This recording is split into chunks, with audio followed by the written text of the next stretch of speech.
नमस्कार, वक्त हो चला है खबर को समझने का। आपके साथ मैं हूं शिप्रा झा। गंगा नदी के बाढ़ के पानी को दक्षिण बिहार के जल संकट वाले शहरों में ले जाने की गंगा जल आपूर्ति योजना की शुरुआत आज हो गई। मुख्यमंत्री नीतीश कुमार ने आज पहले नवादा और फिर राजगीर में इस योजना को लोगों को समर्पित किया। मुख्यमंत्री के इस ड्रीम प्रोजेक्ट को नीतीश का भगीरथ प्रयास तो कहा ही जा रहा है। पर्यावरण संरक्षण को लेकर आने वाले समय में योजना मील का पत्थर साबित होगी। आप सोच लीजिए कि गंगा जल ही आपको पीने का मौका मिलेगा और गंगा नदी में लोग नहाने जाता है, आपके घर में गंगा जल रहेगा, रोज नहाइएगा तो गंगा नदी का ही नहाना हुआ। राजगीर कन्वेंशन सेंटर में जैसे ही मुख्यमंत्री नीतीश कुमार और डिप्टी सीएम तेजस्वी यादव ने गंगा जल आपूर्ति योजना का उद्घाटन किया, वैसे ही जीवन दायिनी और मोक्षदायिनी गंगा का पानी घर घर में पहुंचना शुरू हो गया। मुख्यमंत्री के ड्रीम प्रोजेक्ट के तहत प्यूरिफाइड गंगा जल की सप्लाई की शुरुआत नवादा, नालंदा और गया जिले में शुरू हुई।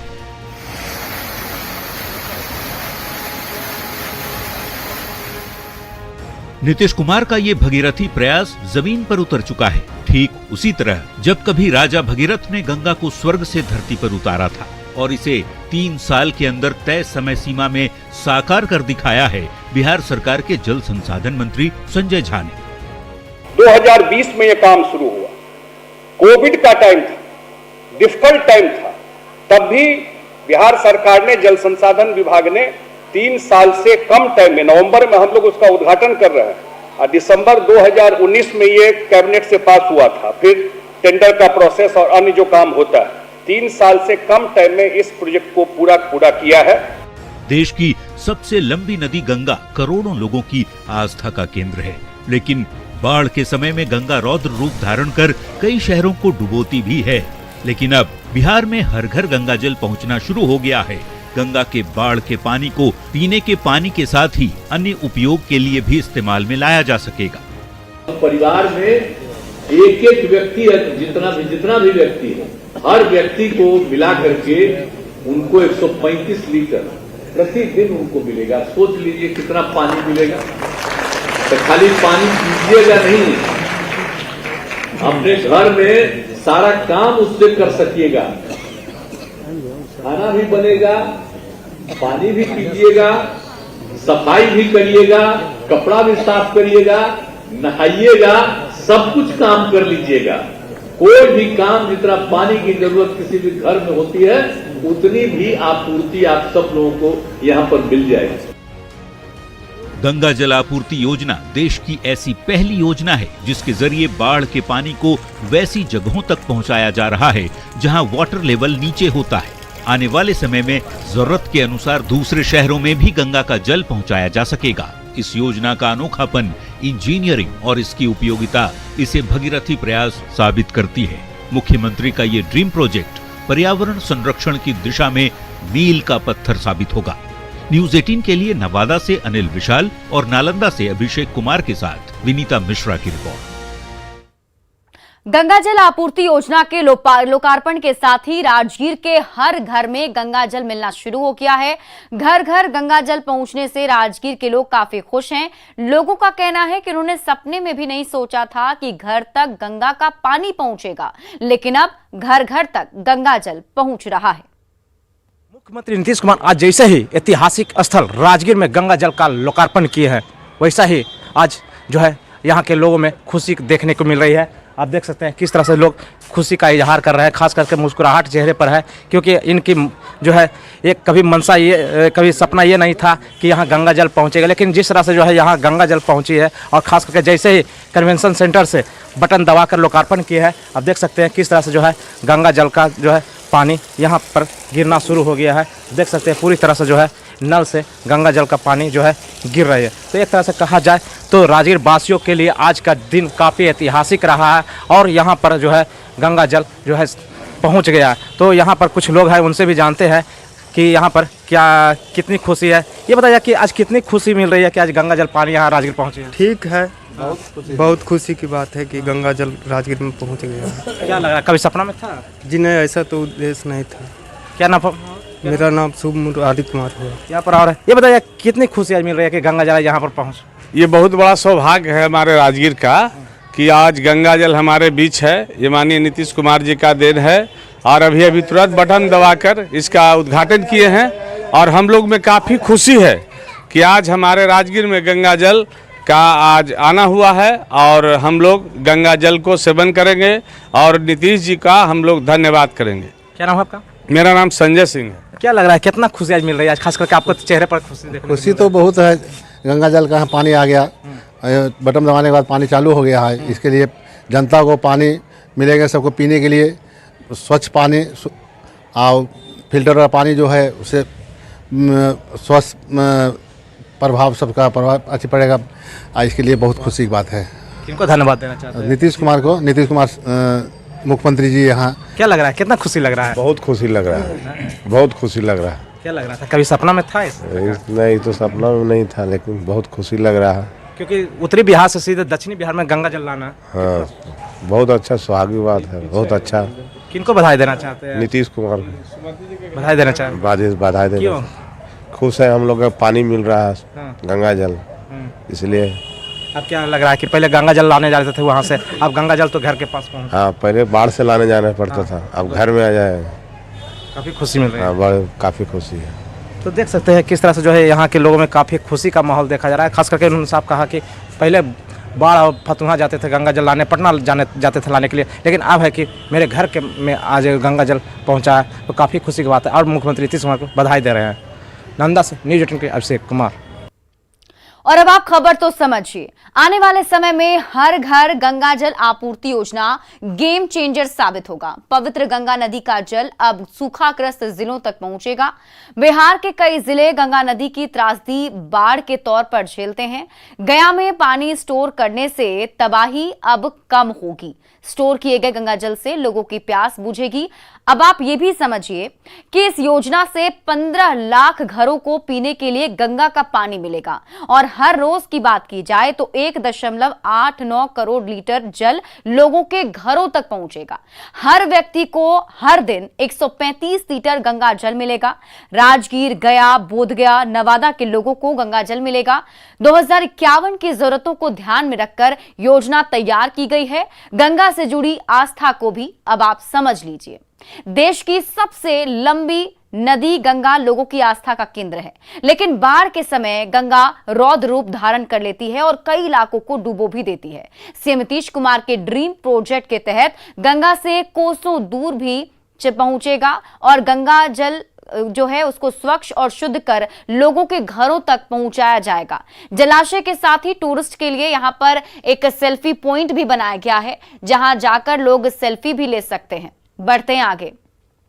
प्रधानमंत्री नरेंद्र मोदी ने आज अपने मन की बात कार्यक्रम में फिर से बिहार और यहां के निवासियों की तारीफ की। पीएम ने कहा कि संगीत मनुष्य के आत्मा में बसता है, वो कहीं भी जाए संगीत को जिंदा रखता है। मन की बात कार्यक्रम में इंसान के इसी संगीत प्रेम का जिक्र पीएम ने करते हुए कहा कि बिहार से दूसरे देश गए बिहार के लोगों ने संगीत को जिंदा रखा है।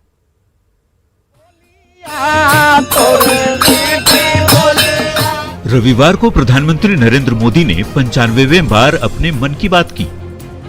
देशवासियों के नाम अपने संबोधन में पीएम ने एक बार फिर बिहार और यहां के लोगों की तारीफ की। प्रधानमंत्री ने कहा कि बिहार से गुआना गए लोगों ने अपनी परंपराओं और संगीत को जिंदा रखा। आज भी वहां बिहार के लोग श्री राम और श्री कृष्ण का उत्सव मनाते हैं और इस मौके पर चौताल भी गाते हैं। इन गीतों को चौताल कहा जाता है। इन्हें उसी प्रकार की धुन और हाई पिच पर गाया जाता है जैसा हमारे यहाँ होता है। इतना ही नहीं, गयाना में चौताल कंपटीशन भी होता है। प्रधानमंत्री ने विदेशों में बिहार के साथ ही देश की परंपरा को जिंदा बनाए रखने के लिए प्रवासी लोगों की तारीफ की और कहा कि फिजी गए लोगों ने रामचरितमानस को गाने के लिए भजन कीर्तन मंडलियां भी बना रखी हैं। बिहार के लोग फिजी भी गए थे। वे पारंपरिक भजन कीर्तन गाते थे जिसमें मुख्य रूप से रामचरितमानस के दोहे होते थे। उन्होंने फिजी में भी भजन कीर्तन से जुड़ी कई मंडलियां बना डाली। प्रधानमंत्री ने जिस चैता का जिक्र अपने मन की बात कार्यक्रम में की, वो बिहार के साथ ही उत्तर प्रदेश में चैत महीने में गाया जाने वाला प्रसिद्ध लोकगीत है। कुछ इसी अंदाज में लोग मंडली बनाकर चैता गाते हैं। सुतल सैया के जगावे रामा तोरी मीठी बोलिया,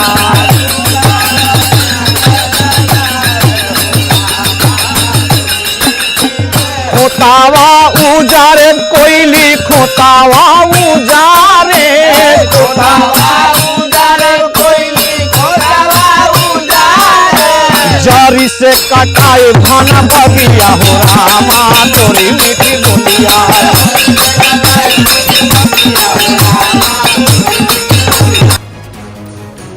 ब्यूरो रिपोर्ट, न्यूज़ 18।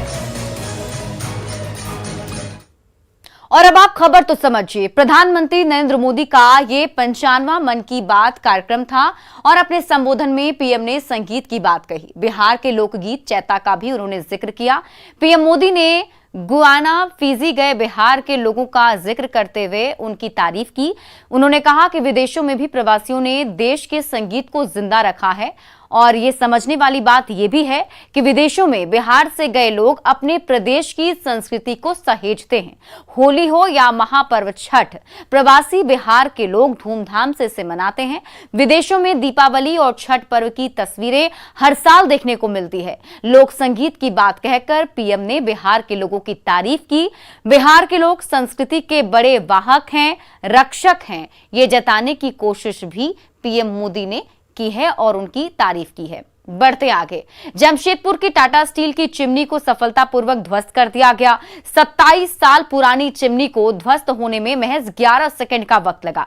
जिस कंपनी ने नोएडा के ट्विन टावर को ध्वस्त किया था, उसी कंपनी की ओर से इस चिमनी को भी गिराया गया है।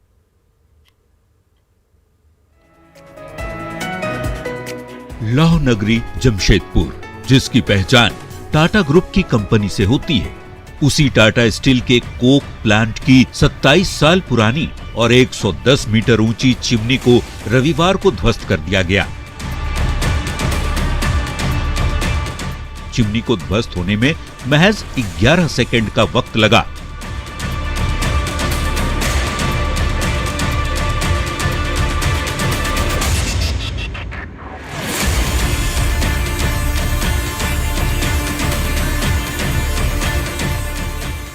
तय समय के मुताबिक सुबह 11 बजे चिमनी ध्वस्त की गई। 0 डिग्री में ध्वस्त की गई चिमनी से किसी तरह का कोई नुकसान नहीं हुआ। टाटा स्टील की ओर से प्रेस कॉन्फ्रेंस कर इसकी जानकारी दी गई। 110 मीटर की ये बिल्डिंग को आज इम्प्लोड किया, एक्सप्लोसिव लगा के कंट्रोल वे में उसको टिल्ट किया एक डायरेक्शन में जहाँ गिरना चाहिए, और वो हम लोग 11 बजे आज किए 27 नवंबर को। 11 सेकंड के अंदर ये पूरा कार्यक्रम खत्म हुआ और जैसा हम लोगों ने प्लान किया था वैसे ही हुआ। इसमें minimum noise, minimum vibration, minimum dust, ये सब चीज कुछ नहीं था, बहुत सेफ हुआ। ऐसा पहली बार हुआ जब चालू कंपनी के परिसर में कर्मचारियों की ड्यूटी के दौरान चिमनी को ध्वस्त किया गया।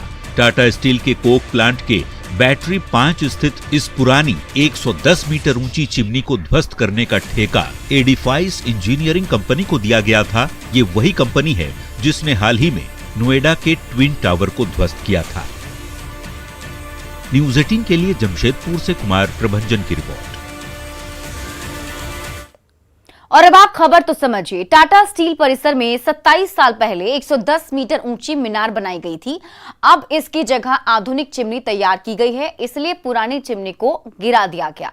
चिमनी को ध्वस्त होने में महज 11 सेकंड का वक्त लगा और चिमनी को गिराने में सुरक्षा मानकों का पूरा ख्याल रखा गया। यहां पर समझने वाली बात यह भी है कि न्यूनतम पर्यावरणीय प्रभाव पड़े, कर्मचारियों और प्लांट को किसी तरीके का नुकसान नहीं हो, इसका भी यहां पर ख्याल रखा गया था। ध्वस्त की गई चिमनी प्लांट के बैटरी नंबर 5 में बनी थी। ध्वस्त करने का काम दक्षिण अफ्रीका की एडिफिस कंपनी को दिया गया था। एडिफिस कंपनी ने कुछ ही दिनों पहले नोएडा में ट्विन टावर को भी ध्वस्त किया था। इस कंपनी को पर्यावरण के अनुकूल परिस्थितियों में विस्फोट कर टावर गिराने का अनुभव है और इसीलिए ये जिम्मेदारी इस कंपनी को दी गई थी और यहां भी बिना नुकसान के कंपनी ने इस चिमनी को ध्वस्त कर दिया। बढ़ते आगे, बिहार के बाहर मद्य निषेध की टीम लगातार काम कर रही है। टीम ने बड़ी कार्रवाई करते हुए देश के बड़े शराब माफिया में शामिल 2 शराब माफियाओं को धर दबोचा है।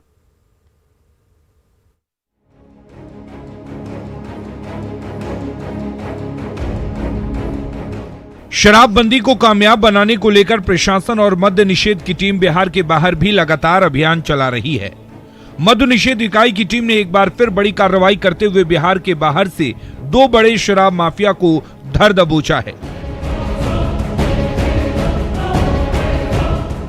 पुलिस ने असम के गुवाहाटी के एक 5 स्टार होटल से 2 बड़े शराब कारोबारियों को गिरफ्तार किया है।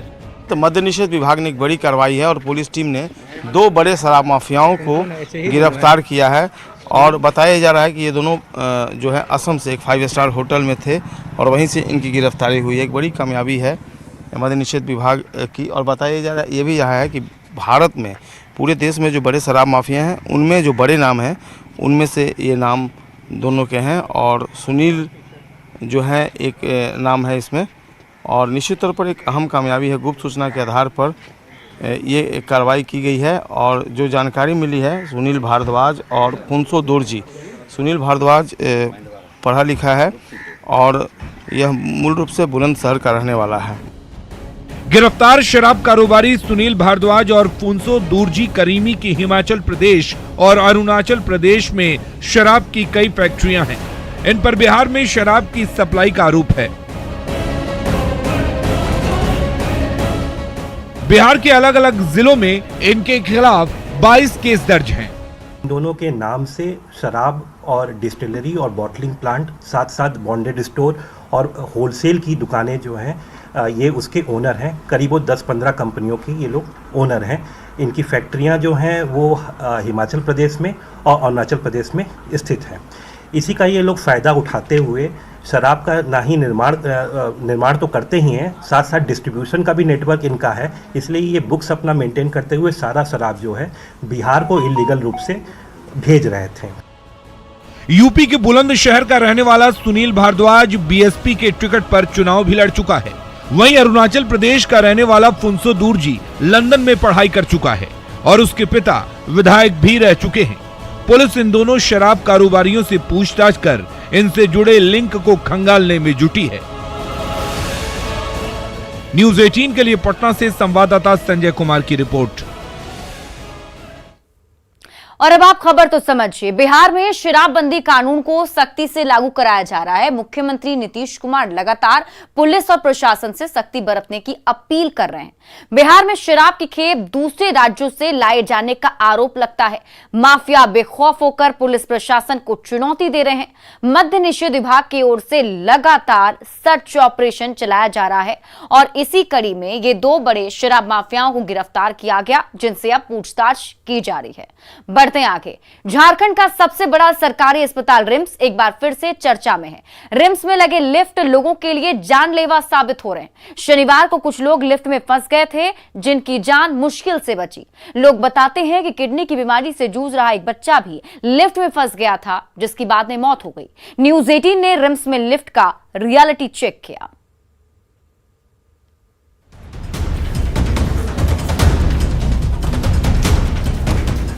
झारखंड का सबसे बड़ा सरकारी अस्पताल रिम्स, जहां लोग आते तो हैं जिंदगी बचाने के लिए, लेकिन कभी कभी यहां की लिफ्ट जानलेवा भी साबित हो जाती है। शनिवार को भी लिफ्ट की बिजली अचानक गुल होने से कई लोग फंसे रहे। इनमें गया जिला के रहने वाले एक परिवार के बच्चे की बाद में जान भी चली गई। न्यूज़ 18 ने रिम्स के तमाम लिफ्ट का रियलिटी चेक किया। देखिए, यहाँ लिखा हुआ फर्स्ट फ्लोर के लिए जाने के लिए यहाँ से लिफ्ट का है। ये बटन है जो प्रोसेस होता है कि जब इस लिफ्ट के पास आप पहुँचे तो सबसे पहले आप बटन का उपयोग करें और ये दरवाज़ा यहाँ से खुलना चाहिए। यहाँ आप कितनी बार भी पुश कर लें, दरवाज़ा नहीं खुलेगा।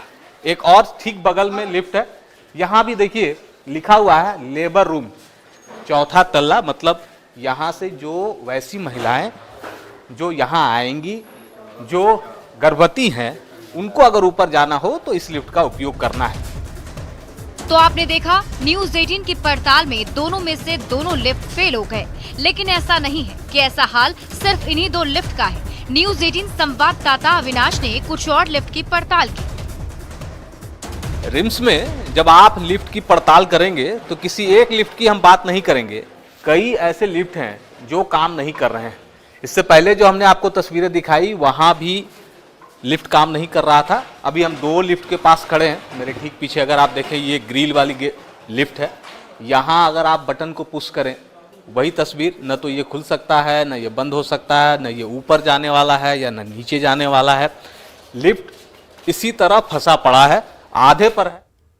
और फिलहाल इस बुलेटिन में अभी के लिए बस इतना ही। आप देखते रहिए न्यूज 18 बिहार झारखंड।